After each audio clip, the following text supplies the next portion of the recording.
Hello, everybody, and welcome to Rise of the Podcast. I am Jeremy.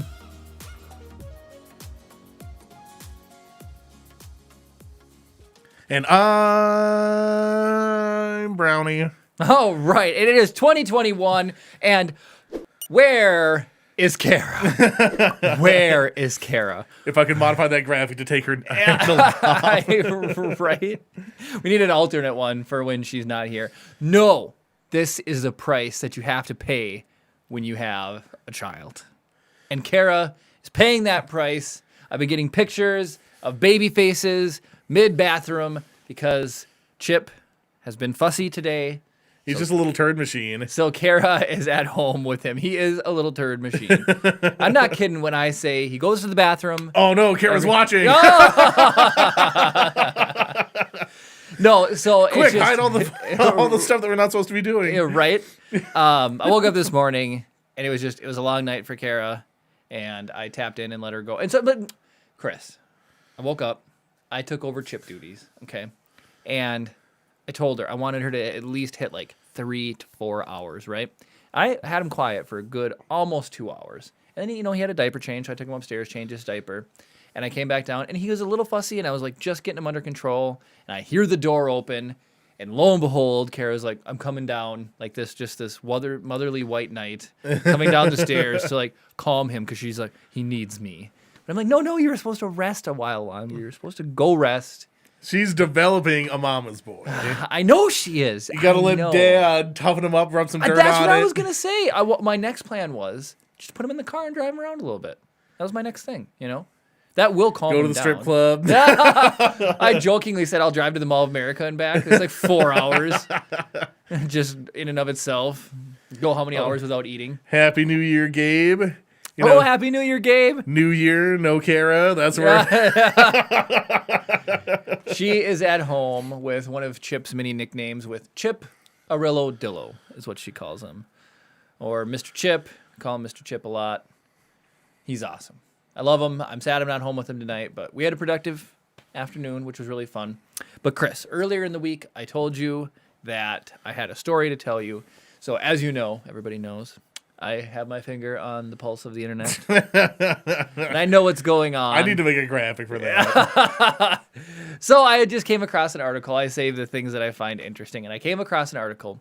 We all know somebody who does their job extremely well. Like they are the epitome. They take their job and they do it above and beyond. Chris is one of them for his job. Okay, I am not one of those people at work, but that's fine. It's fine. Yeah, says the 67th time of the year. Yeah. So, anyways, I was reading this article about a game warden. And this specific game warden, I don't want to butcher it, whether it was male or female. I got to pause you just for a second. Initially, you said game warden. I immediately thought video games. And I was like, what's a game warden? And then I was like, oh, a game warden. Duh. So, my brain. I read this story about a game warden. And some people in the comments were saying her. But I tried to look this person up, and I couldn't determine. So we're just going to stick with it's a game warden. I can't assign a gender to it. I don't know if it was boy or girl. But this specific game warden took their job so seriously that they would dress up in scuba gear. They would wait in the lake. And then if somebody was illegally catching like a certain type of fish, they would grab the line, follow it up to the person's boat, give them their citation, whatever means necessary, like commandeer their rods. But then they would go back in the water and wait for the next person. Now, that seems a little egregious to me. I read that and I was like, wow, that is dedication. Could you imagine reeling in a game warden? That'd be the most nightmare scenario. I mean, it's like just coming from the depths of just the water and you'd be like, see the goggles and like I don't know tons about fishing, right? But like, how could she prove that you intended to catch that fish? Sometimes you just throw in a line and you catch some random whatever. Right. So the first thing will probably be like, you've got a trout stamp, right? Mm-hmm. I don't know how it works if you say you're not intending to it, but I'm pretty sure if you fish in an area where there's trout, supposedly, you're supposed to have the materials to fish there. So I could go fish in, we'll just say Lake A, and if it's typically northern and musky, you don't need a trout stamp. there's no trout in that lake. But if you go fish in a river where there's trout, I believe you're supposed to have a trout stamp because it's like you could be getting them type of thing. Okay. Otherwise, it's like I don't know if somebody else was like radioing her or him, and like they went over their limit or something, and so they're taking their stuff, or maybe it was just out of season. Has like an X-ray machine to see how many fish they have in the live well. Sonar, bloop, bloop, getting every boat. Maybe they were illegally fishing. And that just reminds me of another story I'd heard. I may have told this before, but it's just really brief along the same note. Is there was some people that were hunting in Canada, and they were not supposed to be hunting moose, and they shot a moose, but the moose was a fake moose, and it was set by the DNR. And as soon as they shot it, the DNR showed up and took away their guns and stuff because they were illegally hunting moose. That'll get you every time. That'll get you. So that's so there you go. It's a fake robot moose, and like the head goes up and down and. They got suckered in by... How expensive do you think a fake moose is? It's got to be a lot. And then just people putting bullets through it. Which has got to be crazy. Gabe says, I'd jump off the boat scared if I saw a body coming up with my line. Yeah, totally. Like, if you're fishing and a body comes up with it, it'd be like, whoa! Have you seen the first Friday the 13th? I have not. So, spoiler, at the very end of the movie, the surviving protagonist is in a boat just like drifting on the lake. And then the body of Jason like pops up and grabs the lake and grabs him. Oh man, I remember that as a kid, it was ridiculous. I was so excited to like sneak in and watch this scary movie, and it was the ultimate letdown. It was a movie called Piranha, and it was when it would cut to this frenzied piranha, it was like literally looked like little paper cutouts of these fish, and it would be like do do do do, and then it just shows the person thrashing, but then it would cut to like this murky shot. But yeah, it was just like cutout fish in front of this. The better option is not showing the fish at that point. Exactly. So we're actually making a horror movie right now, but it's such a low budget we can't show any of the elements of the movie. What are you doing? Are you doing a horror movie, or are you saying like? No, that's a joke. Like we're making a horror. Like you and I are making a horror movie right now, but it's so low budget that we can't show any of the horror movie elements. Yeah, Kara's missing. That's how that starts. Yeah. Dun dun dun dun dun dun. Missing Kara. I wouldn't say I've been missing Kara. So that was one of the funny things that I had seen. I was trying to get some people here. David would have been on tonight, but he is out of town. Ryan is sitting back there as an audience member, refusing to participate. And I want to know why. Why would you not participate in this beautiful... He just doesn't like being on camera, I guess. I guess so. Ryan's more of a behind-the-scenes kind of guy. So I was joking, or I wasn't joking. I was thinking about this. Like, people say it's weird that you have a couch and seat for 3 people, but normally only have 2 people on there. And now we have a whole couch that's just like totally abandoned. Well, I have another one of these chairs. It's broken, unfortunately, but we were trying to have 4 people possibilities. Yeah, get up there, Ryan, says David. Yeah, says David. Ryan, it's not too late for you to jump in at any time. Anyways, all right, so... You know what we should do? What's that? We should order some food and make the delivery guy be on the podcast. That would be really funny. Just Uber it in or do Dash or just the delivery, Have it. What delivery options are there even in Cloquet? It's like a couple Domino's, pizza places. Yeah, pizza places. And yeah, you'd have to DoorDash any other service. Yeah, Gabe, hurry up, get here. Yeah. If you did, Gabe, that seat would be all yours, man. All yours. So Chris, I know you were telling me, so we had Wyatt and Adriana on, and you were doing some drone training with them. Do you have any good drone stories? I know you wrapped up flying the training hours with Wyatt. Do you have any other? I'm trying to think. So, like, you remind me, I need to take my certification test again in like 3 weeks. Okay, I want to know how long when you call, how long the scheduling goes. Like, let me know how long it takes to get in, because I will take it. I will do it as well. I should probably call this week, otherwise I'm probably gonna miss the thing. So this is an interesting thing. So I'm the senior RPIC because I had my license the longest. Right. Okay. So, and as such, I only needed 5 hours of training on the drone. Wyatt needed 10 because he's not with me because he's not the senior RPIC. Right. So that's a remote pilot in command, in case you're curious. So the parlance. David said DoorDash and request Jarrett. Ah, that's hilarious. So I was talking, I was like, well, if we just wait, I'll just let my license expire. You'll become the RPIC, yeah, you'll become the senior RPIC by default. and then you only need 5 hours. And then we'll just get you to 5, and then I'll quit. I'll just retake my because like it doesn't really matter if like right. I just won't be able to fly commercially if I don't have my license for Right. a couple of weeks or whatever. And it was like that was gonna be the big scheme, but then instead we just flew circles around parking lots for 10 hours and called it good. I love it. That's why it's, if we create realistic standards for people to approach, instead of just having a number of 10 hours, that'd be cool if they had like a flight book. Like you need to do, a 90-degree shot or My something. boss was listening. Oh no! I'll make sure that it's scheduled. Dang! I gotta make sure that I don't tell any more risque work stories on here. Oh man, that's so funny. No, so what I was gonna say is, it would be fun if there was actual like, requirements. Like you had to do like a shot around a building. Well, yeah, no, so yeah, exactly. If it was just like a checklist of like prove that you can do these moves exactly and do them safely, and I think that's like the idea of having so many hours of flying, but like literally. You can go through everything that you conceivably need to do on the drone in like 3 hours. Right. You use the interface, like change the aperture, change this or that, get within get so many feet out, work with your spotter to do such and such a thing. Yeah. And they have like a little like, here's some suggested maneuvers for you to do while you're training. Like, it's like do a figure 8, which I can never think of a practical reason to do a figure 8 while you're recording something, but do a figure 8, do an orbit, do a low pass, do a high pass, do all these whatever.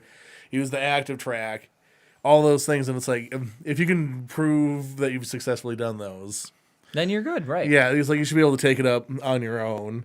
So it's like that every second that drone has been in the sky so far, I've been there for. But he has more drone flying hours than I do now because of the requirement. That's so funny. I've got like almost 8 and he has just over 10. That's so funny. So, but yeah. For people who don't know, I have the same drone that KBGR has. Yep. It's just a Mavic 2 Pro. I want to get the zoom, but I don't need it. We can requisition a zoom if we want. Is there one like neighborly that you can borrow? Yeah, they have a few in the pool. Yeah, that you can, if you need another drone for something, or if you want to use the zoom for a particular shot or something, you can have them send it up to you, and then you can use it in this. Oh crap!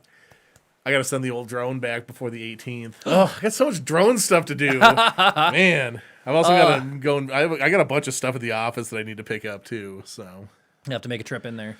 I've only been back to work 5 times since quarantine started. Well, and that's the point, right? I mean, that's the point. And I try to not go there as much as possible, just to. Ooh, I know something we can talk about. And it's very much related. So there was a shot that went viral. I think it was shot in Minnesota. Did you see the 3 bobcats that somebody caught with a drone? I did not, but that sounds like a thing you could do. So it went viral around the state of Minnesota. I mean, when I saw it, it had, I think, like 500,000 views or something like that. And it's these 3 bobcats out in a frozen lake, and this guy was flying the drone. Oh, cool. And here's what I love, right? Here's the thing. And you can share your opinion on it. So there's a whole bunch of people who say, don't bother wildlife with the drones. Yeah, that's a rule. So to me, I love it. The guy put like a disclaimer on it because he didn't want to get in trouble. But he got way too close, to be perfectly honest. He really did. He flew from like me to you away. Oh, that's so these cats are just looking at him, and they're like framed in and everything. And he's like, normally you're not supposed to bother wildlife, but they didn't seem to be too bothered by it, blah, blah, blah. They didn't seem to be too bothered by it, but they take across the lake and swat the thing out of the sky. Yeah. Because that's how close he was. He was probably 6 feet off the ice, 10 feet away. Yeah, that's too close. I borderline was too close to some geese once. Oh, dude. Okay, now that's... When birds take off, I swear the only way that it made them take off was the thing. I was flying around them, getting shots of them. I was like, it'd be cool if they took off. And I was like, eh. And I was like, I regretted doing it immediately because, like, what a jerk move to just, like, yeah. And it's not like geese are sort of skittish, but not super. Like, so you can almost walk up to a goose. Hey, you mess with the honk, you get the bonk. Yeah, exactly. So, but yeah, so it's just like, and it's like, it's not really, like, honestly, like, super worth it. It's like, you're just messing with nature. And when you mess with nature, that's when you get struck by lightning. So, that's a funny story back when I was dating Kara that, I always wanted, step in and be the cool guy. And so we were on a walk down by the river, by the St. Louis River. and there was these two geese, these parent geese with a baby goose that was tipped over in the mud. So they had slid down. Well, tipped over. Yeah, so these is a mud slide type of thing, a little one, probably 3 feet. It was just a muddy ramp into the water. So the mom and dad slid down and made it in the water, and the baby geese went down, but it like slipped in its back, so it was stuck in the mud on its back. And the mom and dad geese were sitting there making a honking mess, like honk, honk, honk, honk. So we walk over. Now, when you're around somebody who's been with like animals their whole life, Kara had ducks. I think she may have geese at some point too. But before I could even do anything, she already like had a stick. She's like down there in the mud, flipping the goose over, and she got him flipped over, the baby, and he took off into the water. And the parents were just looking at Kara like, thank you, but don't touch our son ever again, type of thing. And they swam off. I was just so blown away because she was so quick to action. I didn't even have time to like step in and be the guy who saved the goose day. But no, Kara did. If she would have been there, his goose would have been cooked. Yeah, right. Could you imagine just being like, oh, that's a bummer, little buddy. See you later. Just leave him sitting there honking. Yeah, I mean, that's how you get fossils, right? Right? He gets stuck in amber. Can you imagine what a horrible day that would be? Oh, Like, man. I'm late for work. It's a traffic jam. Oh, great. You're just, Amber. like, amber encases your whole car. Amber. But no, I wish you would have seen the video because it was just funny to me. Like the guy tries to disclaim himself out of any negative response. But people loved it. But it's like you can tell the people who know about drone rules are like, yeah, you shouldn't have got that close with the drone. Even though I don't know if there's a specific distance, but it just says, yeah, just don't F with animals. Wild, yeah. But the zoom. Kara said she had a bunch of geese growing up. See, so she knew how to. Yeah. She didn't get the bonk. Yeah. She messed with the honk, but didn't get the bonk. Oh, man. I love that meme. So I've been thinking, Chris, of other ways that we can make the like add stuff to Brickable that might be cool. And I saw this one. There's this one channel, and it's like the Brick Experiment channel, and they'll take like aluminum bars, and they have like the gears and stuff, and they'll like twist the aluminum or break the aluminum, and they'll do stuff like that. But I thought it could be cool to do just a straight up scientific test. So we take like 1x1 studs, right, in all different colors, and like see if any of the colors break. Like we do pressure tests. And like, they're like stronger than the other colors. Yeah, like stronger than the other like, colors. You want to build a house out of, here's the color like to what build it. color and like melting points. Of Brad the bricks. said, the geese is where Kara got her laugh from. Not here to defend yourself, Kara. Boom. Boom. But then I thought it'd be like, like a 1x1 plate versus like a 1x1 brick versus like a 2x4 brick. Like, is there a ideal length for structure or something like that? Yeah, we can test and see what the strongest connection patterns are and stuff. Yeah, That'd be kinda exactly. cool. Yeah, so I thought stuff like that could make a cool video. Because there's tension, torsion, and what's the other one? Like the compression. Yeah. Yeah. That would be pretty cool. Kara says you're so funny. Yeah. You could record geese songs, Kara, and put them into the microphone.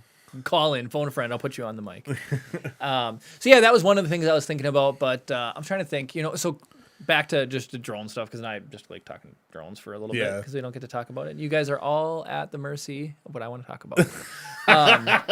So this is the worst timeline. So my funny drone story was one time I was trying to fly under a bridge, and the obstacle detection picked up the top of the bridge, and it tried to push the drone down, but it did not pick up the fact that there was water below, and it almost pushed it right into the water. David was spotting for me on that one. He's like, up, up, up. I'm like, what? He's like, you're good, push it into the water.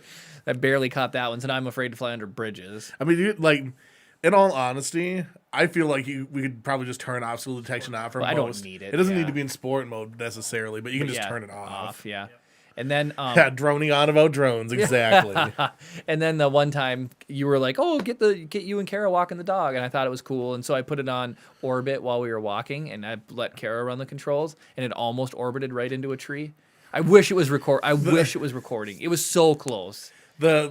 The side obstacle detection is only like 8 feet. It's not very much. Yeah. So it's like it's not enough on the sides, and it's way too front and back. It's like 35 feet. Yeah, it's way too much. It's just balance it out, make it like 15 feet in every direction. Yep. Just like the globe of protection. Totally agree. David says he thought the drone was a goner. Yeah. Oh yeah, for that one, for the dipping it into the water. At least it was still under warranty at that point. Yeah. Oh, so David, you'd commented earlier another shirt idea. Because of the lag in here, I couldn't connect it. What do you think another shirt idea would be? Another shirt. Oh, We were talking about the geese at some point. God, it messed with the honk at the bonk. Probably. I think it was before that. I think it's like when you said you wanted to step in and be the cool guy. Maybe that's something to do with funny, that. funny. I want to be the cool guy. And then okay, no Mandalorian spoilers here. We'll talk about Star Wars a little bit because I can talk about Star Wars all day long. So a couple things I was reading is Pedro Pascal apparently I talked about maybe some drama with him and Jon Favreau and him wanting to take the helmet off. I guess a lot of that was just blown out of proportion. That is not the reason why The Mandalorian isn't coming out until 2022. It's all scheduling.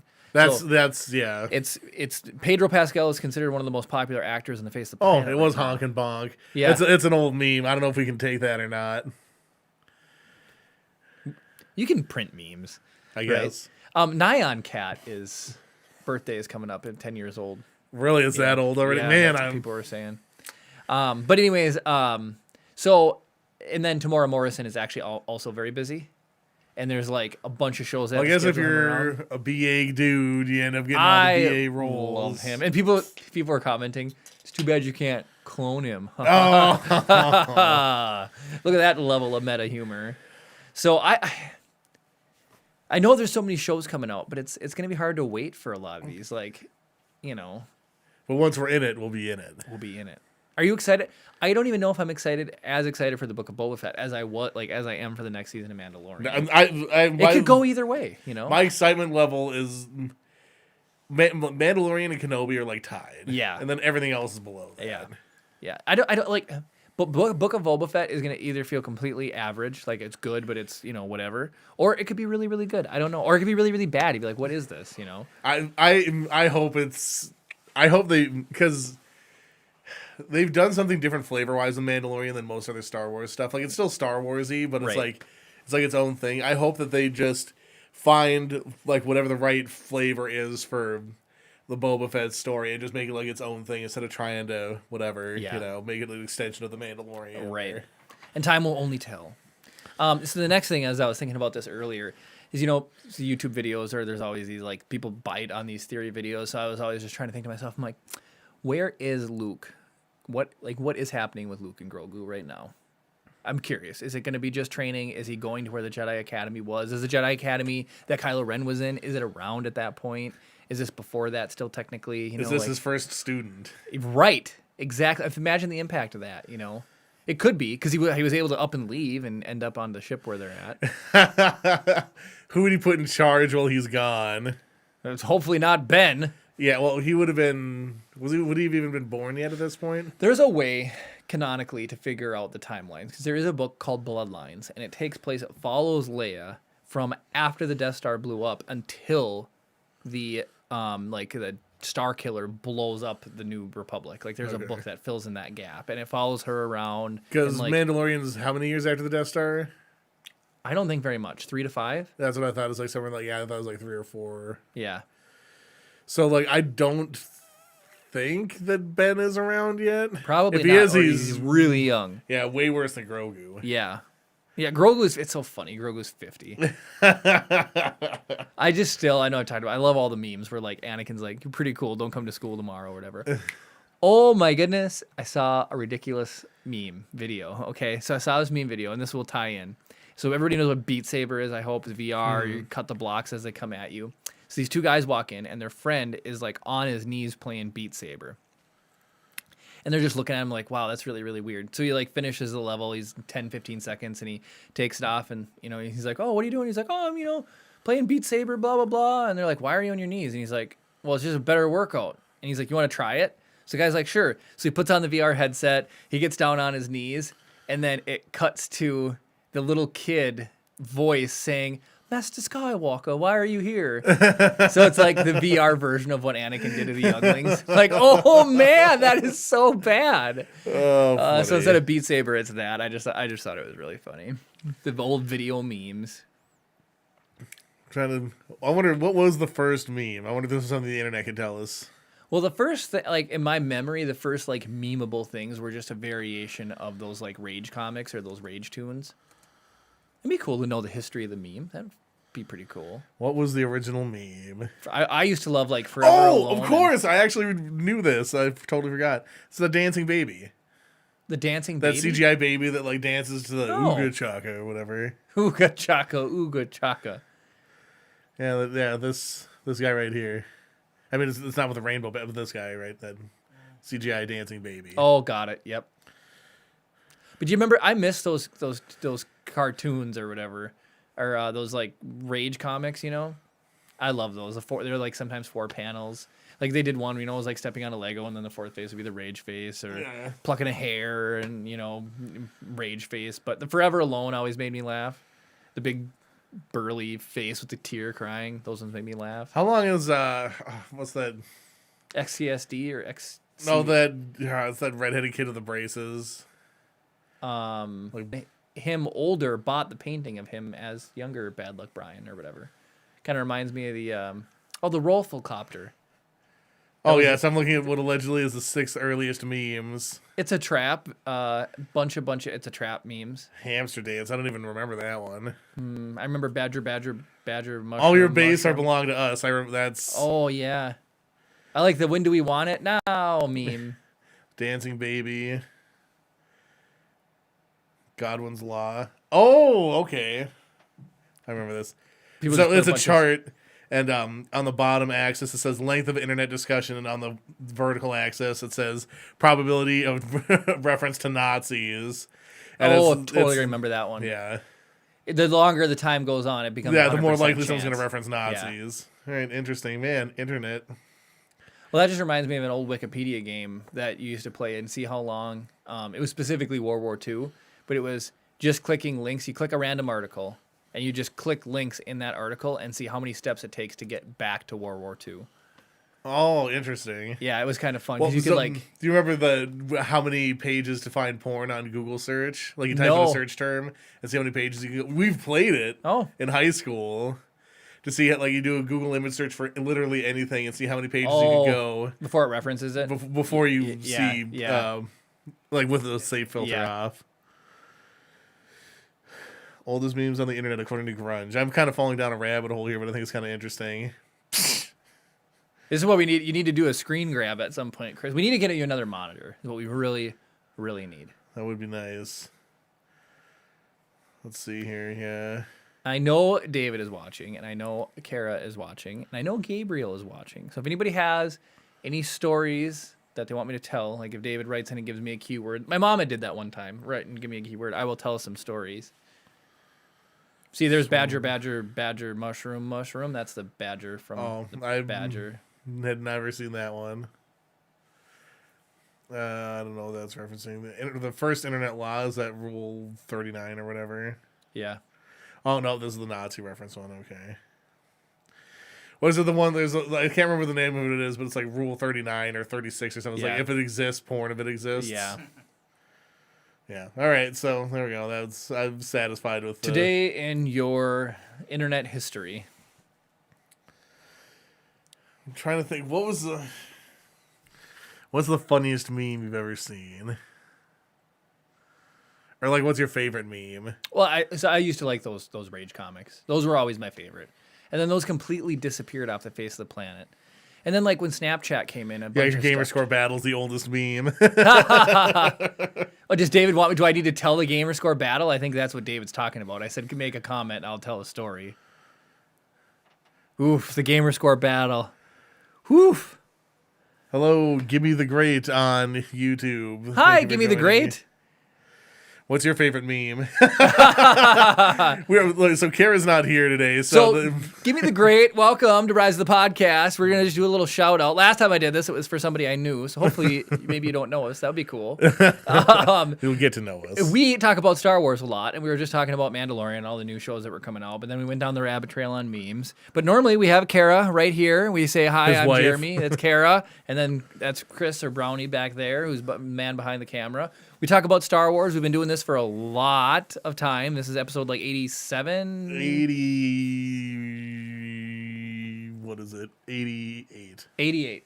I'm always a week behind. So 88, we've done this for 88 episodes. We do live. It's a great place. Come tell us a story about yourself. Tell us what your favorite Star Wars character is, your favorite Pokemon character, favorite nerd thing. How you found us. You're just browsing through here and decided to stop on in. We do talk a lot about Star Wars. We do talk a lot about other stuff too. So we're huge. all inclusive. We're huge nerds here. So talking about, I was reading about Xbox stuff, and then like I read this of things I wish the PS5 had. So apparently the PS5, you can't buy movies on the PS5. You have to go on your PS4, buy the movie, and then it's available for you to watch on your PS5. There's no That's got to be a firmware. It is. It is. It's just there's a store is messed up right now, so people are having problems with that.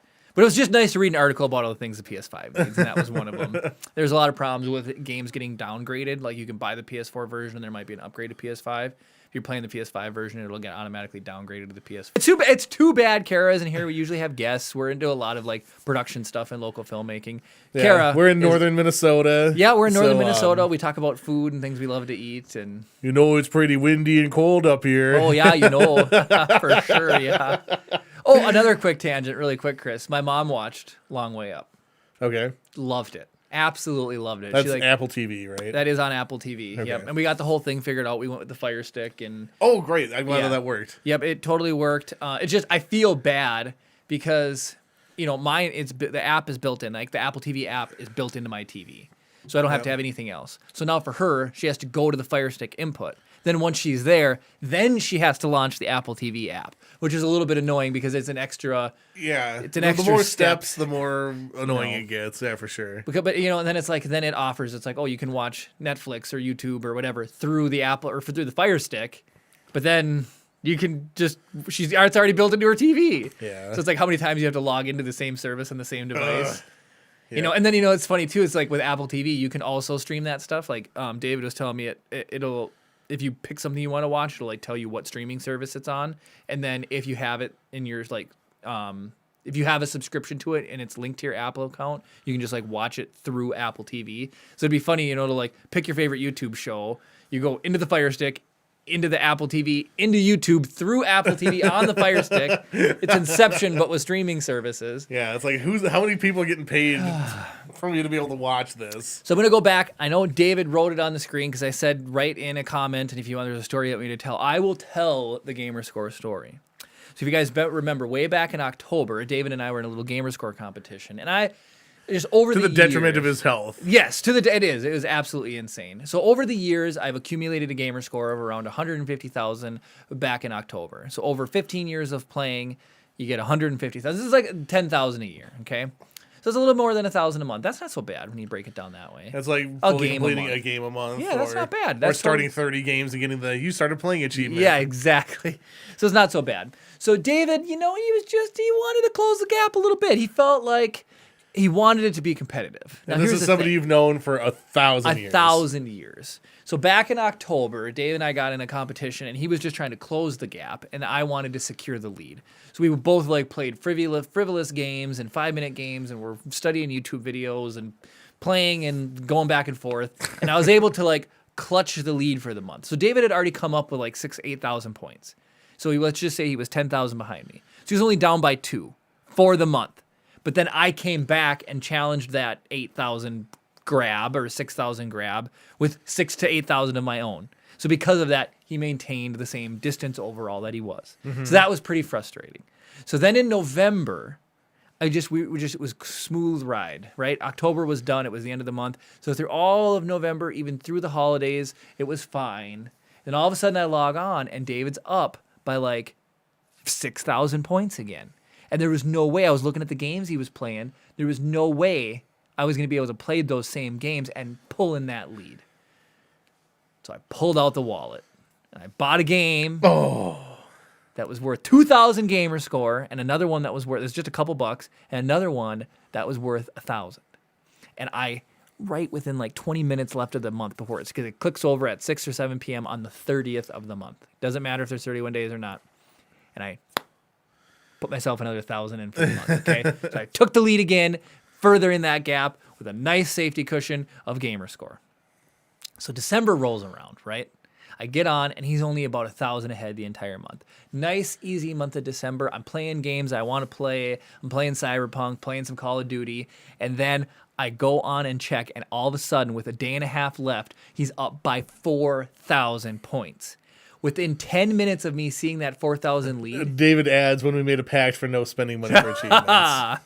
Yes, David, we made a pact, and I broke. So, Hold on, how long have we been on the internet? You're Yeah. just like Hitler. so 4,000, right? And then I refresh to see what games he's playing, and he's off the leaderboard. He's off. He's gone. He's still my friend, but he's off. So David went into his profile settings and blocked people from seeing what games he's played and his activity. And in doing so, removed himself off the leaderboard, but I could still see his total amount.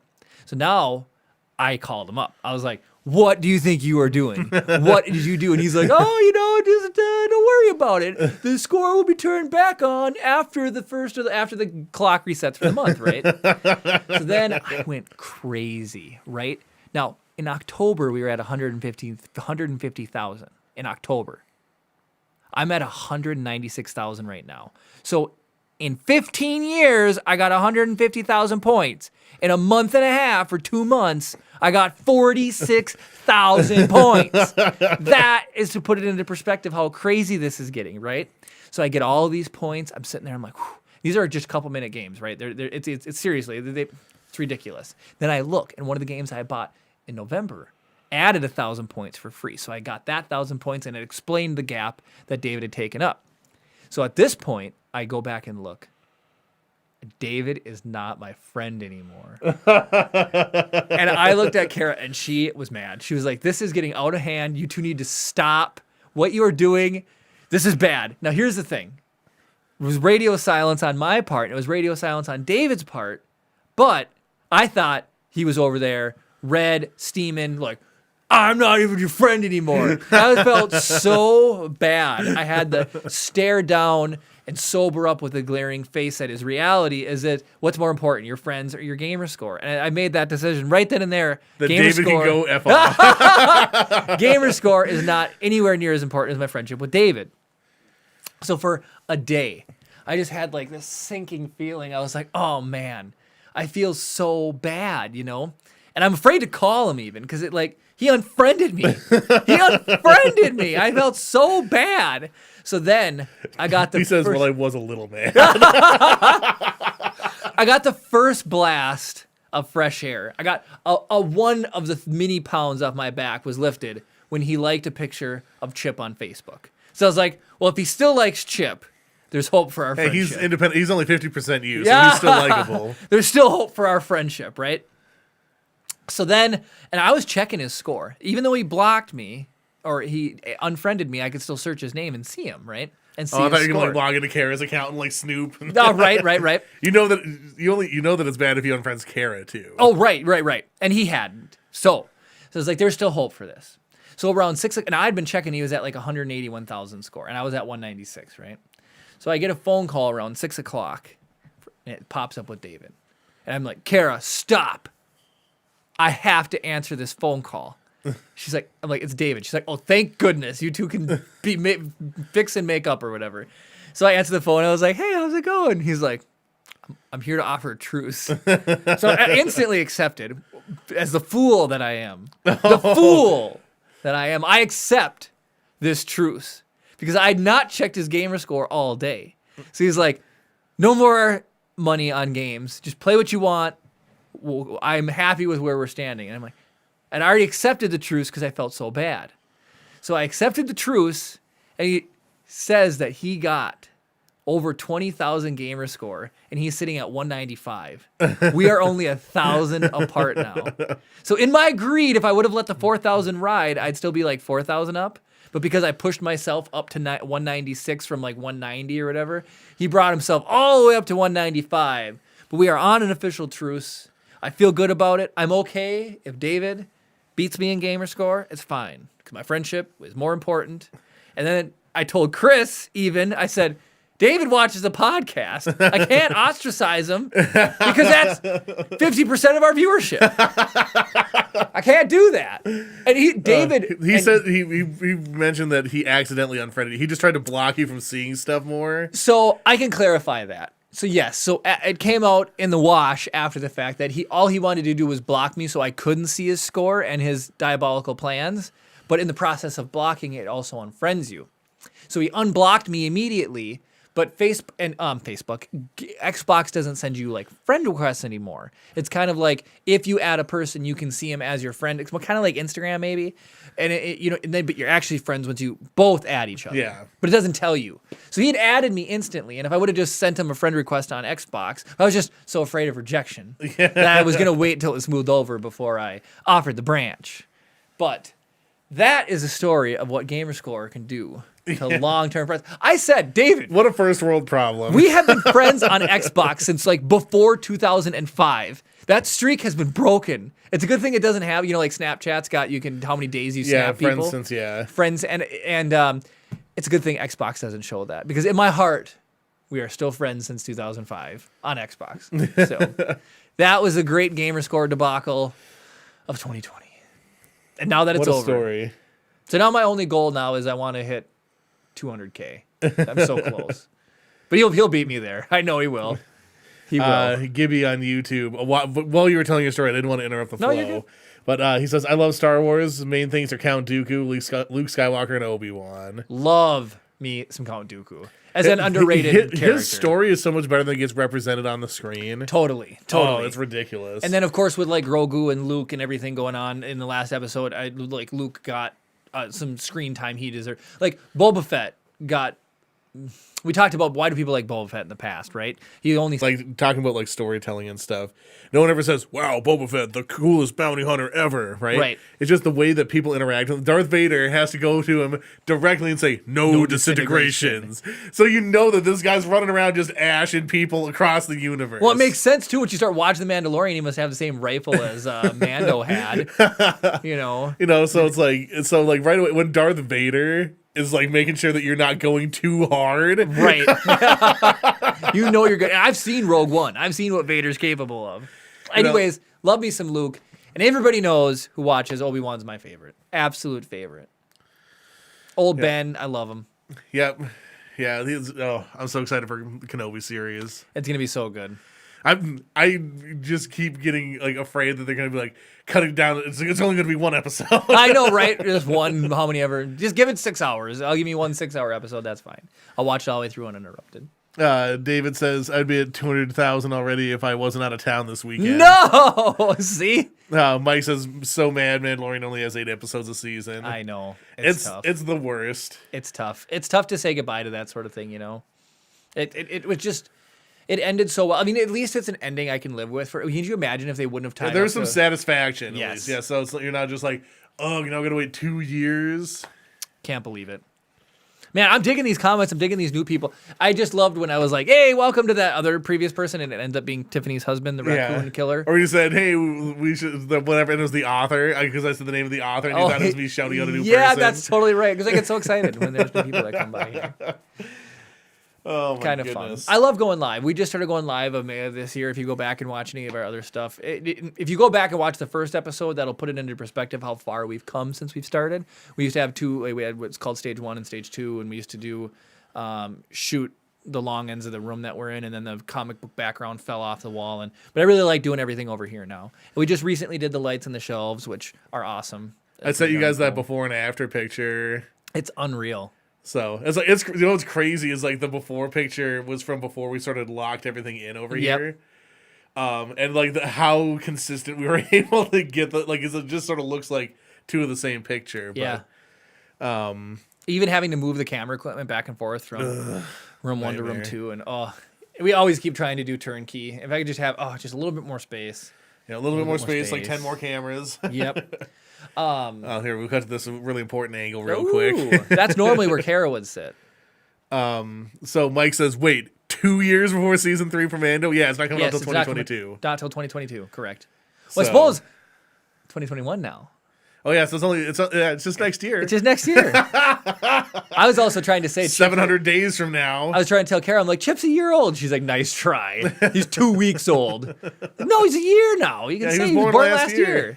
That's my favorite thing. That type of stuff will never get old. Gibby says he found us in recommended. Oh, nice. Well, thank you, YouTube, Yeah, for throwing us once. a bone. Yeah. We've had some unfortunate feelings towards YouTube occasionally. Man, Gibby, I'm so glad you're here. That's so awesome.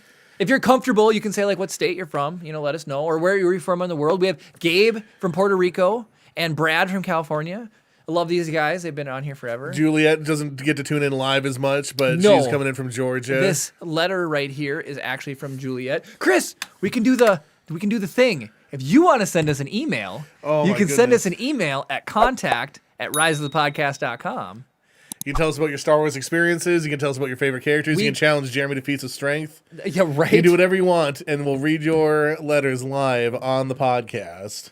We will, absolutely. Oh, from the great state of Texas. Yay! I love Texas. You and I went down. The first time I ever went was with you for When we RTX went down 2013. RTX, yeah. We went down and saw Rooster Teeth down there at their convention in Austin. Austin, yep. And then Beautiful city. Kara and I went down. I've been to Dallas. I've been to Houston. I bought a car out of Houston. My friend Dave and I, who's watching, we brought an RX-7. And we drove it all the way set from... on fire? Yep, many times.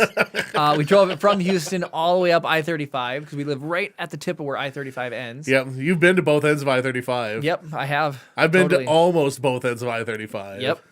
I've driven almost every foot of I-35. Yeah, isn't that crazy? What I'm missing is from Dallas. south, from Austin south, Oh, yep. and then from Dallas to Oklahoma City. That's it, huh? I've driven every other inch of that highway. Well, and it's so funny because it's like, yeah, literally I can drive I-35 to its end, right at the tip of Lake Superior there. It's where it ends on the north side of things. Gibby wants to know, what is your favorite Star Wars story that has to... So he says, he's clarifying, or she, I guess. What I meant is a story of yours that has to do with Star Wars. So something Star Wars related. I think I have a really good one that I like, but... So, okay, I'm going to... I long-winded Gibby. I'm a long-winded, very aggressive storyteller. So basically, Star Wars has been a big part of my life since the beginning. I used to watch the reruns on like TLC and TNT and all the old movie channels. And my parents are like, we like Star Wars. We think this is something that's okay for you to watch. You go ahead and watch it and absorb it. Then the movies came out in 99, and I got to go see... Chris and I went to the movies in 99 and went to the mid-release releases. I was 10, 11 years old seeing these movies. And then the one came out when I graduated high school. The Revenge of the Sith, yep. Revenge of the Sith came out when we watched high school. But then it had been put on the back burner in my life after that movie for quite a few years. I was really into cars for a while and stuff like that. And then I got... And Star Wars didn't really have a whole lot of action outside of like the Clone Wars. It didn't really. And I didn't even watch the Clone Wars until 2015, and it had came out in 2008. So it was kind of on the back burner until I got a Star Wars Lego set. And then that's why you can see why there's so many Legos around. And then once I'm like, oh, I remember how much I love Star Wars, it became a thing that was easy for people to shop for me. They were able to get me Star Wars presents. So then it was like, the more presents I got, the more I like Star Wars. The more I like Star Wars, the more people gave me presents. It became this cyclical thing. But the big defining moment for me recently was when they re-released the movies. Watching and seeing The Force Awakens come back, I had so much hype to see a Star Wars movie in theaters again. And I loved The Force Awakens. It was a clone of The New Hope. That's fine, but it was awesome. But my favorite Star Wars experience that I ever had was going to Star Wars Celebration for the first time in Chicago in 2019. Yep. 2019. Kara and I went to Star Wars Celebration Chicago. She has this awesome cosplay of Ahsoka that she did.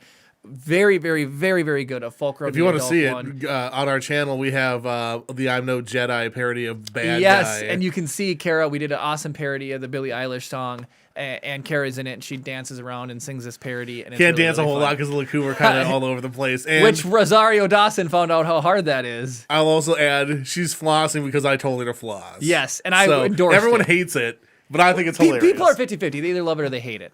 But anyways, I went to the Star Wars Celebration, and I knew, like, I was blown away. I had never been to a con before. I've been wanting to go to Comic-Con my whole life. So to see one that was like nothing but Star Wars was absolutely awesome. We walked around and we met people that were in the 501st who were super passionate about building Star Wars props and dressing up as Star Wars characters. We saw all the cosplayers who are all super nice and who love to take pictures with you. We had all the people who loved Ahsoka come up to Kara and want to take pictures with her. I remember She said she did like 500 pictures. Oh, or it was something. unbelievable. It was unreal how much fun it was. So then there was a General Kenobi from the Clone Wars that came up, and when those two stood next together, that was the longest photo op we had because people just kept coming and coming and coming to get Ahsoka with General Kenobi, and he had like the same hair color, like the reddishy blondish Kenobi hair color, and then the plasticky armor, and then the pose, and it looked really good. Cara looked awesome. It was so cool to see everybody, but getting to meet the celebrities like Peter Mayhew, we met a couple weeks before he passed away. We got to meet Lando Calrissian, so Billy D. Williams. We met D. Bradley Baker. Ashley D. Bradley Eckstein. Baker and Billy D. Williams is really easy Hard to mix up. So the only person, and he just wasn't there, it would have been Mark Hamill. I would have loved to have meet, and then Carrie Fisher had passed away at that point. But getting to just meet all those people was absolutely amazing. Anthony Daniels was a stone throw away from me a couple times. Finn was walking around on the floor. John Boyega was around, Finn, and it was just so awesome. Mark Thompson, the narrator, and Timothy Zahn, the guy who wrote the Thrawn books. Timothy Zahn, legend. It was unbelievable. He's been writing Star Wars books forever, like the non-canon ones. Some of my favorite non-canon, what do you call them now? Legends? Yeah, Legends. Legend stuff for Timothy Zahn. So, long story short, I love so much Star Wars, but being able to go to the Star Wars Celebration, we immediately had gotten tickets. We got tickets for Disney After Dark for the 2021 in Anaheim that was canceled or postponed due to COVID. Now. Yeah, to 2022. So that's gonna be a year, dude. Mando season 3, Celebration, Star Wars After Dark. So our tickets better be grandfathered in for Disney After Dark because that was an absolute nightmare to get those tickets. Yeah, yeah. So the website crashed. I had them in my cart. And then the website had crashed and my purchase didn't go through. Absolutely nothing. I didn't get a confirmation email or anything. 3 or 4 days later, I get a phone call from Disney saying, we realized you got these tickets and the purchase didn't go through. Well, they called you and you didn't answer. I didn't answer. I had to call back. And it was like something bar in Disneyland. Yeah, it was the Disneyland bar number, like a restaurant bar and grill that was in Disneyland when they called me back. And I was able to get the tickets and... Oh, I hope we still have them. Well, so that Star Wars Celebration Chicago is the reason the podcast exists. That is the reason the podcast exists. Yep. So, Gibby says they're currently reading Jedi Lost Count Dooku. Oh, okay. I have a story about that. That was originally an audiobook, okay? And we went by the Penguin Publishing audio book place at the Star Wars Celebration, and they had a sneak peek at that when that book was coming out. And the audiobook was coming out, and they were talking about how they got the actual voice actress that played Asajj Ventress to voice Asajj. Oh, cool. And the Clone Wars actor that did the voice of Dooku also did it. It's a tremendous audiobook. I can't remember his name. But to sit there and these people talk, like I'm talking passionately about Star Wars right now, these people were that passionate about this book because they were the ones who worked on it and made it into an audiobook. So awesome. Christopher Lee. Well, the original Count Dooku, but who does the voice for the Clone Wars one? Oh, that's right. Corey Burton? Must be him. Michael Donovan? One of the two. Really? Michael Donovan? Is that different Michael Donovan. Okay. So anyways, yeah. As far as... Corey Burton is the Clone Wars one. Got it. If you want to know just like my favorite Star Wars story that's being told. My favorite thing around Star Wars is when we... Oh, hold on. Okay, so he's a dude. Yeah. Definitely... Yeah, the audiobooks are totally worth it. Oh, they're awesome. They're as fast as reading it yourself, and then you get that little extra sort of textural experience of like the different voices and stuff. And sometimes, you'll read like a paragraph and you'll totally not retain it, not to go back and reread it and stuff. Yep. You don't have to deal with any of that. Too bad we're not brought to you by Audible. Right? We should be. But so my favorite Star Wars related thing is when we went to Galaxy's Edge, and you and I were looking at the X-wing, the Resistance X-wing, and we're like talking about it. I was like, oh yeah, this got blah, blah, blah. And then we're talking, then all of a sudden like this shadow comes up upon us, and we get tapped on the shoulder, and it's freaking Chewbacca. It is like live in person right there, and it was so freaking awesome. Like the experience at Galaxy's Edge, if you ever get to go, is so freaking good. So here's what's awesome too. Whenever you see one of the main Star Wars characters walking around Galaxy's Edge, they go to people who aren't running after them, right? Everybody like runs to them, and then they just kind of like go off and do their thing. The unexpected aspect of it, Chris, which was what was so cool. I just never expected it. Like all of a sudden, there's seriously a shadow. We both turn, and it's like there is Chewbacca right there. We're in the middle of nowhere, just like off by this Like X-wing. large as life, literally. Yeah, and we're just sitting there BSing about, oh, is this the Rebel or the Resistance version, and all like nerding out about this X-wing. And it's just Chewbacca was there, and he commented on like Chris's beard, like he like pantomimed the beard, and did his over his beard. Then he pointed at. You're wearing a Han and Chewie Millennium Falcon shirt. Yeah, I had a Han and Chewie Millennium Falcon shirt, so he like thumbs up my thing, and then he patted me on the head. I'm 6'1". I don't have a lot of people I look down to, but to be patted on the head by Chewbacca, it was mind-blowing. It's like, that never happens. I felt small. I felt like a kid. That's the point. It was awesome. Yeah. Just be like, hey there, chap. You grow up, you can be like Chewbacca someday. Like, good kid. Like, that's what it felt like. Like, you're good. You like Star Wars. You're good. Here you go. You're cool enough to be on the Millennium Falcon. And That's then, a sick ride, too. And I heard Rise of Resistance is really good. And it's like, when are we going to be able to go to it, Hopefully in 2022. I hope so. It's still August, right? Like August 22nd to 25th or something. I got to take time off now. That nothing can stand in my way. I requested this off 2 years ago. Long have I waited. I love Palpatine. And Star Wars special. Anyways, so you had specifically mentioned that you were reading the Count Dooku Asajj Ventress book. If you want to talk about my favorite series, I really like the Aftermath series, but Lost Stars is one of my favorite non-main pieces of Star Wars that there is. It's a very Romeo Juliet style story that follows a male and female who they both end up working for the Imperial Navy. And then one realizes that maybe the Empire's not the way to go, and he breaks off and joins the Rebel Alliance. And it follows that their love story between how they're able to meet and interact and swallow the pill, that they have different ideals and worldviews, which is a huge thing for a character, because their worldviews or their personality is what like drives them forward. It's what's their thing, right? And so the fact that they're opposites now is just incredible. But it follows very closely with events of the original trilogy. So she like sees him flying. So she doesn't see him. She sees a speeder, and she recognizes the flight maneuvers and knows it's him. Like, it's just really cool. So you get a little bit of Hoth in there. He runs in, and there's a no-name character. They didn't want to name drop him, but this guy's giving him advice and really like driving it home, and he's cocky and arrogant. Well, it's totally Han Solo on Hoth. Like giving him life advice. They just don't admit it, because it's like he yells at a Wookiee, and the Wookiee's banging on the ship, and It's totally. This Han. one goes there. That one goes there. Don't take it apart, or whatever he says. So Rocket Joe does a crying, laughing emoji. Oh, fun. So that's one of my favorite books. Lost Stars about Star Wars is fantastic, and the new Thrawn trilogy with Thrawn Naruto and Eli Vantos. If Kara's still around, if she bothers to chime in. Yeah, she was here at the beginning, and she's been suspiciously quiet ever since. Yeah. She's probably watching Netflix or something. Yeah. Man, Kara. Wasting all your chime Netflix. in at any moment.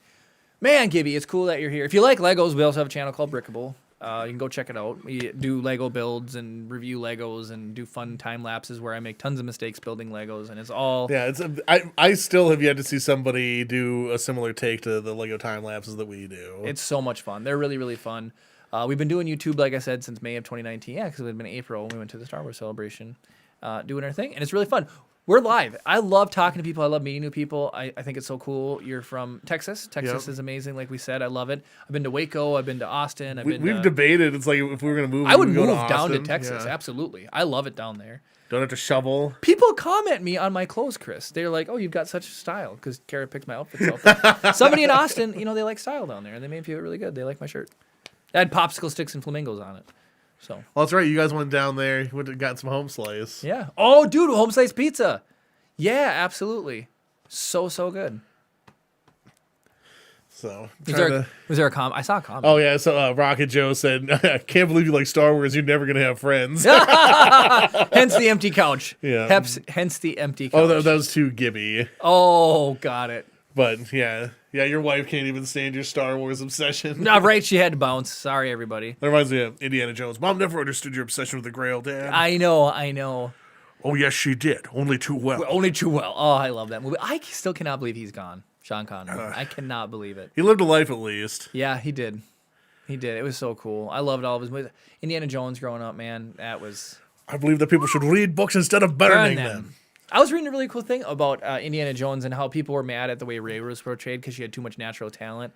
And somebody made the counter argument that Indiana Jones had a bunch of natural talent. But then the thing is, it's assumed that you see Indiana Jones when he's older. So he's had time to build up to this talent and they like tell a really Yeah, good because he's story. like mid-30s at least by Yeah. the time you... So it's plausible where like Rey didn't have like the pre-abilities that Indiana Jones would have, but then they went back and they did the thing where he like uses the whip for the first time as a kid Oh, in yeah. the third one. Our opinion from Final End Productions. I mean, you can...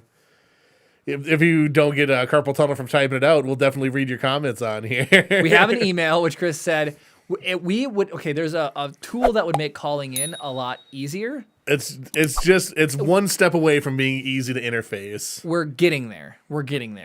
So yes, that'd be coming.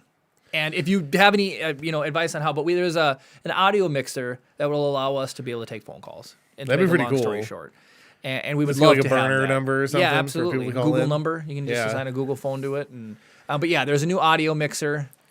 Too bad we didn't get the $2,000 stimulus instead of the $600 one. We could have got the mixer instead, or paid for internet for a month Yeah. instead. I love it. Is Rocket Joe new? Yeah, I think so. Well, hello, Rocket Joe. I'm really bad at remembering who's come in and not. Well, I just assume everybody's new half the time. Yeah. Yeah, normally, welcome. We've been doing this for a while, live since May of this year. Is that right? Or no? Oh, we did our July? first live one in May, and then we started going live regularly in July. And then we've dressed it up from here. Yeah. But this is a place we come and do this every Saturday at 7, like not fail. That's why I'm here. Kara's home. We just had a baby. Kara and I just had a baby in 2 weeks ago. And so I am here just for the sake of it. Because you're a good dad. Yeah, that's right. That's right. We just want this to be a place where you guys can comment in a discussion and then hopefully in the future call in and shoot the breeze for an hour and a half each Saturday. And we love doing it.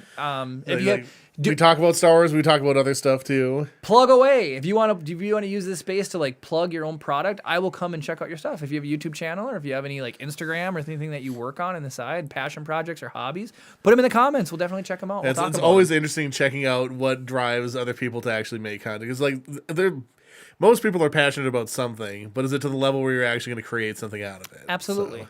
And it's been fun. If I have a couple like recommendations, go back and watch it like a minute. You don't have to watch the whole thing. Watch a minute of the first podcast we ever did, and then come to now. It's quite crazy how much it's changed. But then I recommend going and checking out the Dorito or the chip. Is the chip up? Nope, the box is out in the hallway, which was super crazy. Oh, did we get a shout out? Or did we get a plug? No, I'm just taking care of something real quick. Oh, got it. Got it. That's really fun. We love Mando, absolutely. We have guests on sometimes. We're really into filmmaking besides Star Wars. We really like production, making films, photography. And so we have had the awesome opportunity to have on people like, his name is Keith, and he has a movie on Amazon Prime called Gravedigger Dave's Halfway House. We've also had a couple on here named Wyatt and Adriana, who shot, I always butcher it. Chris, help me out. Name of their movie? Blind Truth. Blind Truth. It is on Amazon Prime as well. They're both free now, right, if you have Prime? Yeah. Yep. So go to Amazon, check out Blind Truth or Gravedigger Dave's Halfway House to see some local production that was made right here in our hometown of Duluth, Minnesota. It's pretty darn awesome. Awesome. For a couple of 23, 24-year-olds running around, like what they were able to get done is pretty insane. I can't forget one of the most important ones. Also, Cinephile Studios on YouTube is also a local. Did you see he launched a new channel? He did? Yep. The Daily Cinephile. I did not see that. So yeah, it's a daily vlog channel. Fun.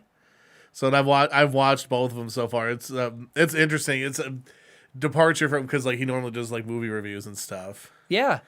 And but what he's doing, oh my gosh, just oh no, get out of here.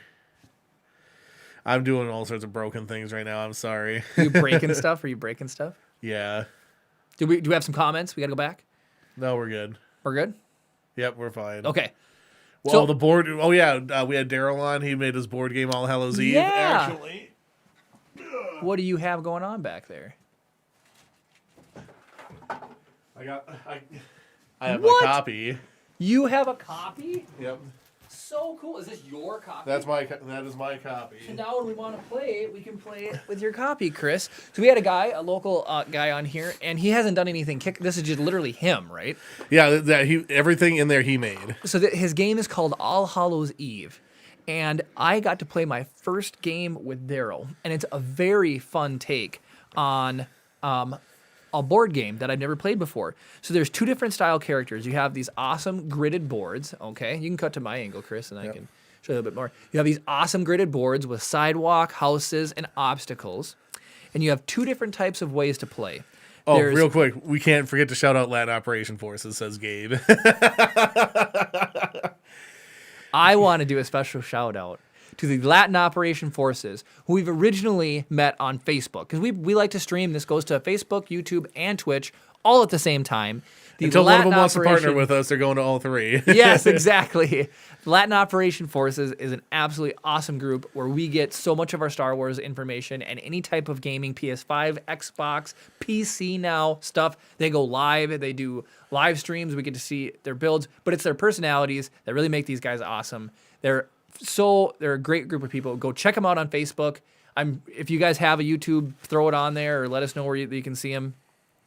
Yeah, Latin go ahead and Operation feel free to Forces. dump some links in the chat. Dump some links. Dump away. Link dump. Deploy. Yep. So Daryl's game, it's really cool. There's two different types of ways to play.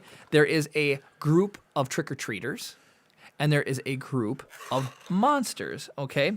And right now there's three. There's Mischief, the pumpkin man, Yep. Witch, and Cog, who's my favorite, who I got to play. And it's kind of, what would you describe it as a cross between? Like the cards are have abilities in them, just like any type of playing card game, like Magic. Yeah. Abilities, it's like It seems like when it's being described, it seems more complicated than it actually is. very easy. It's like a lot of games. Like once you actually start getting like into the flow of how the gameplay works, it goes quick and it's really fun. It simulates trick or treating, but you're trying to collect all the candy before the monsters kill all the children. Yes. It's really, really, really fun. It is very, very fun. Very And like I said, creative. handmade in Minnesota. You can check. You can go to Facebook. We go. Look at that. It's short. Aren't you a little short? Daryl's short. He understands. There you go. That's perfect right there. Now, I can crack a short joke about Daryl because he does it to himself, right? Yes. If somebody self-depreciates, you can crack those jokes. Yeah, absolutely. I hope. No, Daryl's absolutely awesome. Daryl told me some awesome stories of just his life, just the last time he was down here about... He was dropping off the game, actually. Oh, is that what he was doing Yeah. down here? Nice. But it was awesome just about what it's like being a father and stuff like that. It was really cool. Made me feel good. Made me feel really good. We have a shoulder to lean on if something crazy happens. Now, I too. do. And actually, Chris, super funny story. So Kara hates the IT crowd. It's because she doesn't have intelligence. So they made a special edition like last year. They made Yeah, it was a one-off. Yeah. Have you seen it? Yep. Okay, I just watched it this morning. Kara was upstairs trying She says to sleep. I'm artistic. Yeah. She says I'm emotionally artistic. That's not a thing. I'm on the artistic spectrum. You're on the artistic spectrum. That is not a thing. This is all IT crowd if you didn't know. But It's so good. the the main female lead goes to get a coffee and she's like in love with the barista and he's this beautiful tall Spanish man and he's like making her this coffee and he like draws her portrait in the coffee art and she comes in and it's Wyatt Moss and Well, I can't. It's been a while since I've seen it, but yeah. because the lead calls him Ross, so his name starts with an R, right? Yeah, so it's Morris Moss is one of them. Yep. And then so I can't remember the Scott's name. It's killing me.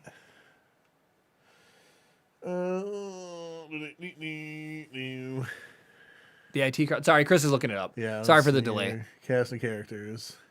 Roy. Okay, so Roy goes there, and there's a short person making his coffee. And the guy can't reach the steamer, and he can't reach the milk. So he makes this garbage cup of coffee. And so he's emotionally unsound, right? He doesn't realize he's being mean. Yeah. So he goes back there and he's about to yell at this person for being too short and they need to get out of the industry. And the female says, no, you can't do that. Jen. And she's like, you can't do that. So he slips this guy a note. So they're walking back to the office, and the short guy comes up and starts yelling at him. And he says, did you write this note? And so then Roy just goes just crazy on this guy. And he tells him, like, you're too short to be in the industry. You're blah, blah, blah, blah, blah. And somebody's filming it. So it comes out that this guy is extremely, they call it racist. And he tries to defend himself by saying short isn't a race. And he can't be racist because that's not a thing. Long story short, the joke that made me laugh my butt off, Chris, was the one where his girlfriend asked to be him a pallbearer, and everyone is super short and he's tall.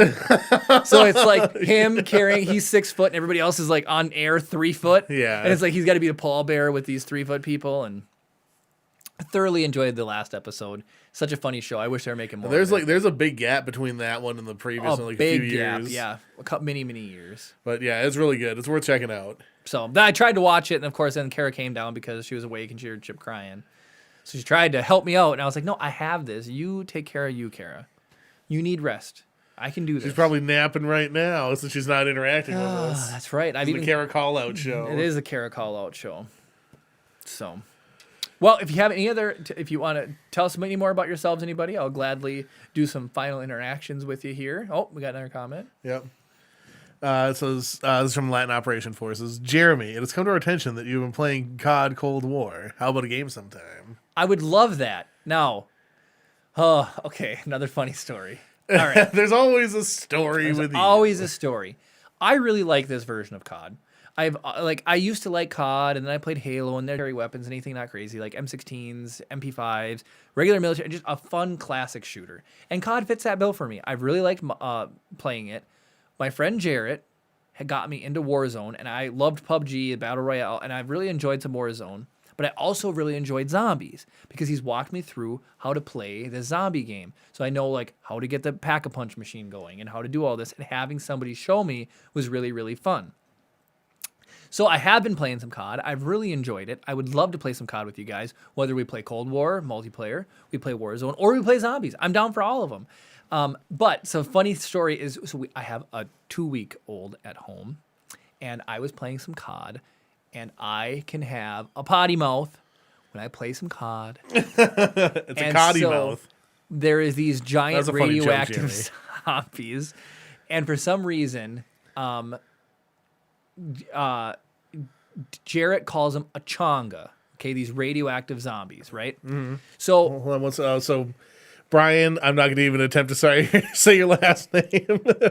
Says, I'd love to have you peeps on the Earth 16 Comics Wire. We can definitely talk Star Wars comics. That'd be awesome. Absolutely. Send us an email or send me a contact info. You can send an email here to set stuff up, or you can go message us on Facebook. It's facebook.com/Rise the Podcast. Millions of ways to get a hold of us. We have an Instagram. I'm just really bad at it. Yep. I think we got like 3 pictures on there. Facebook, email, or comment.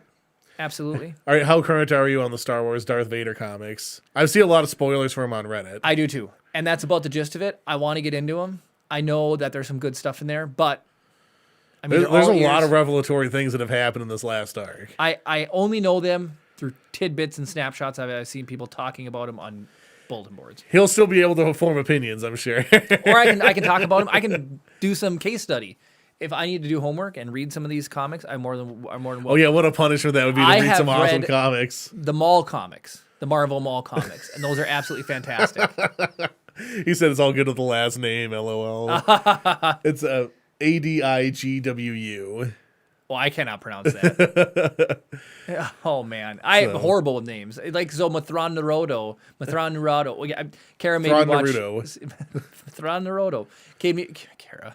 Kara made me watch Star vs. the Forces. You can't even say normal names. Kara made me watch Star vs. the Forces of Evil, and there's a Russian frog in there named Yevgeny Bogolyevov. And it took me forever to learn how to even say his name. Yevgeny Bogolyevov. Yeah, Yevgeny Bogolyevov. She would correct me if she was here, but she's not. Yeah, boom. Kara's awesome. You're on blast, Kara. Yeah, All Hallows Eve is taking your spot. Yeah, where are you when we need you most? Cog will start talking for you. Yep. But anyways, all right.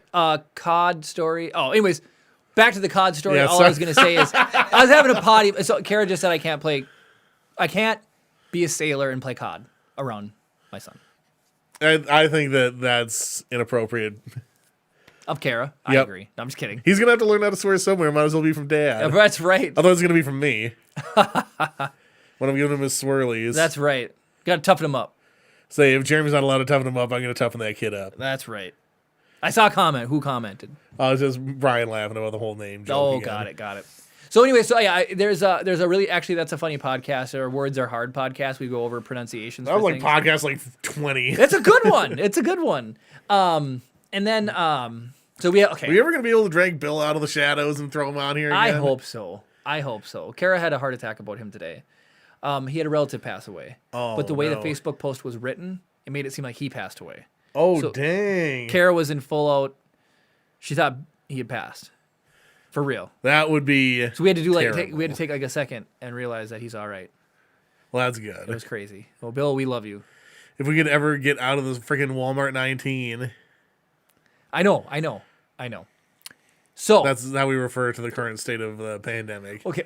Long story short, we did an ad once, and I just said I had to go and buy a Lego set during COVID Yeah. -19, and YouTube shut down the video or the ad because I said that in it. Yeah, because the word was in there, they were afraid that it might have Misinformation about the whole pandemic and stuff. It's like, I appreciate what they're trying to do, but like, it's literally him making a joke about having to go out in the current state of the world. Right.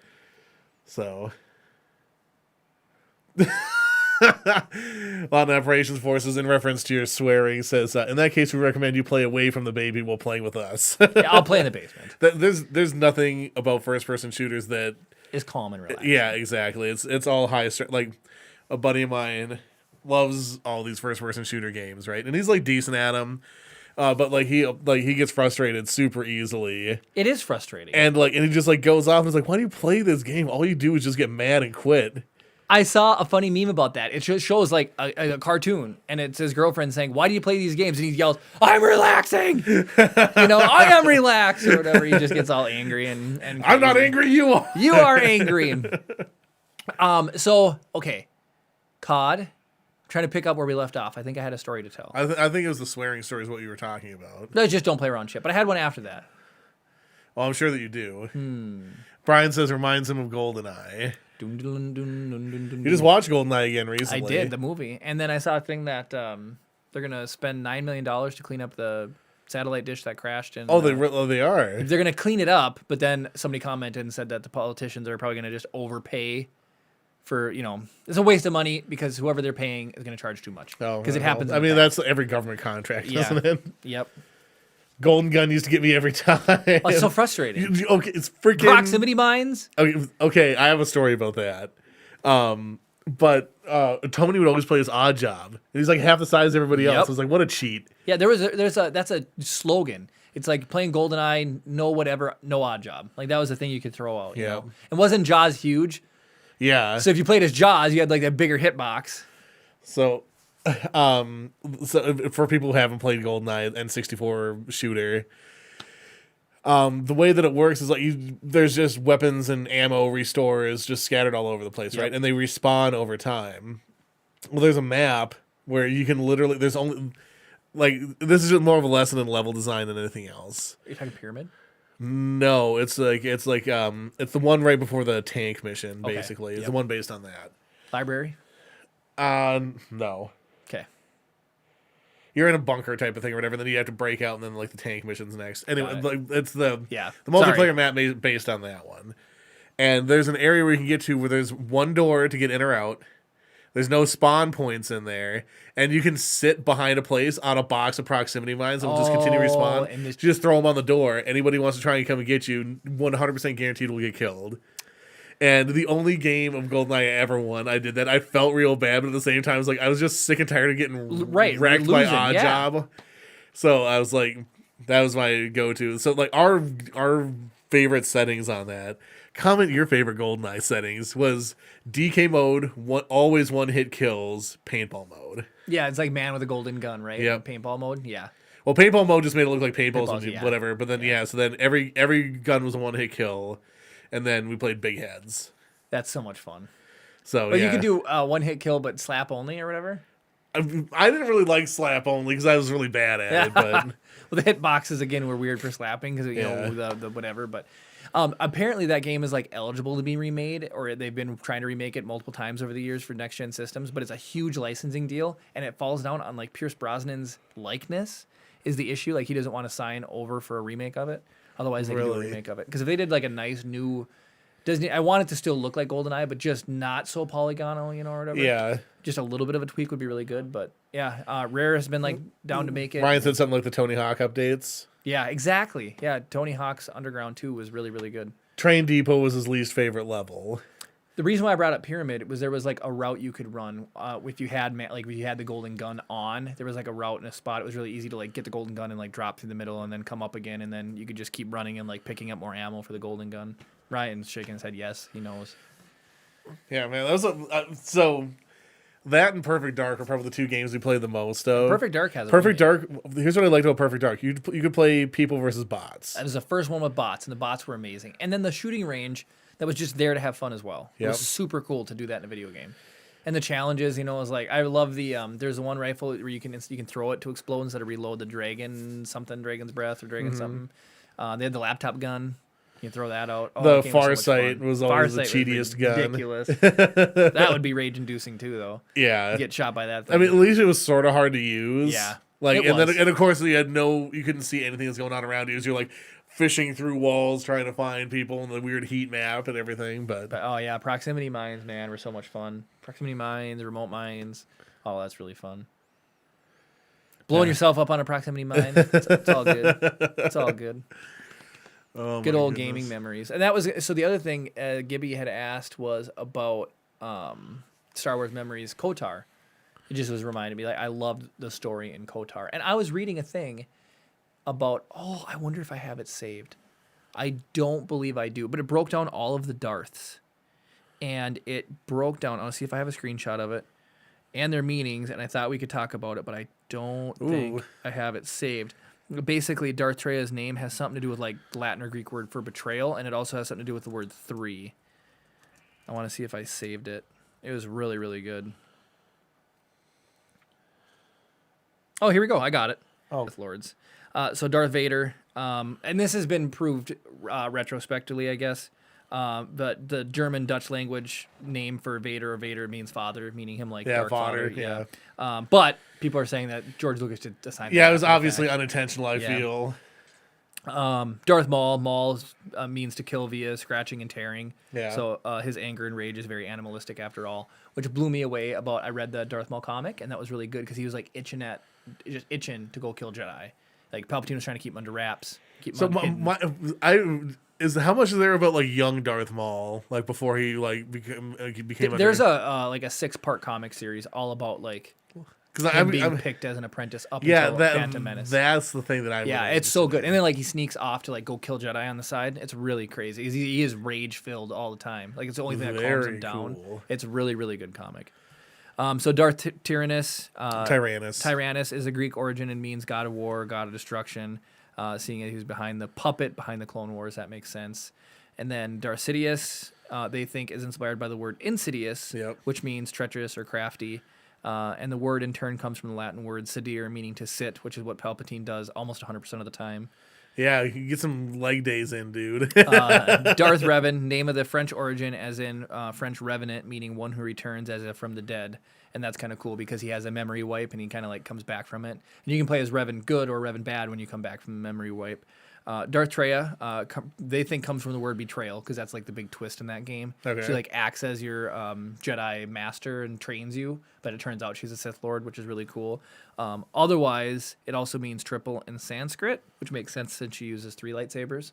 She uses the Force to hold 3 at a time. Dang. Darth Bane, simple. Bane is a cause, harm, ruin, death. Darth Maul was in drama club in high school. He was. I am the drama club. Darth Nihilus, I'm saying that right? Also, basically, the root word of that is annihilate, which means to destroy, completely, obliterate, reduce to nothing. Makes sense given his ability to drain power. Also could be named for himself since he was annihilated once before and reduced to nothing as human by the mass shadow generator. Darth Sion, this one is tricky. Sion actually is the fortress that was captured by King David of Israel. Scion is a tanky guy, so maybe like Castle type of character. It's also a Otherwise- car. Yeah, that's true. And then Scion is also tissue or part grafted to another, and he also looks like he slept with razor blades because he's got his skin all caught up. So he could be like Oh, okay. Darth Stitch, more or less. Darth Stitch. And then- Lilo and Darth Stitch. Darth Talon, just claws of birds. I've never heard of Darth Talon. Yeah, or weak. Darth Malgus. But Darth Plagueis, just the word plague, which was an infectious disease. Darth Plagueis the Have you ever Wise. heard the tragedy of Darth Plagueis the Wise? Exactly. So I came across that. I thought it was kind of cool. What was that on? That was on Reddit. It was just a post okay. on the Star Wars subreddit, and I thought that was pretty cool. Yeah, that's neat. Yeah, well, I mean, it's just fun to think about, Ryan. Fucking nailing or poo-pooing us over here, Ryan. That's right. That's right. So, all right. So, do you want to jump onto Reddit for the last couple of minutes? Just to see if sure, there's yeah. any Let's see what the leaks? Star Wars leaks were for. They might not be Mandalorian for once now. So we are a Star Wars podcast, and to hold on to that name, occasionally we have to go and talk about Star Wars. No better way than to get dubious information from Reddit on r/Star Wars leaks. That is right. Oh, I'm sure I'm taking our internet connection right now by doing this, but I apologize. We've only dropped 1.5% of our frames so That's far. not so bad. And I've been on the internet a decent amount. I'm not going to type in as a comment as I normally do. I just want to say, hey, it was really nice. All these new people that showed up today. Again, drop in and out when you can. We're here Saturdays at 7. It was fun to have you drop in. Do a shout out. If somebody mentioned doing a collab, we're more than willing to do that. Work something out. And if you'd like to call in the future, that's all Chris needs to hear to spend more money on equipment. Yep, go do it. All right, what do we got for Star Wars leaks? So some fun Star Wars things that you might not know about. Oh, come on now. So top of the last week for Star Wars leaks. Lay it on me, Chris. What do you got? So this is cast and crew. Tom Kane, prominent Star Wars voice actor, He had a stroke. unfortunately recently suffered a stroke, and the Star Wars giving an update about it. Oh, that's right, because you had talked about that. Yep. Yeah.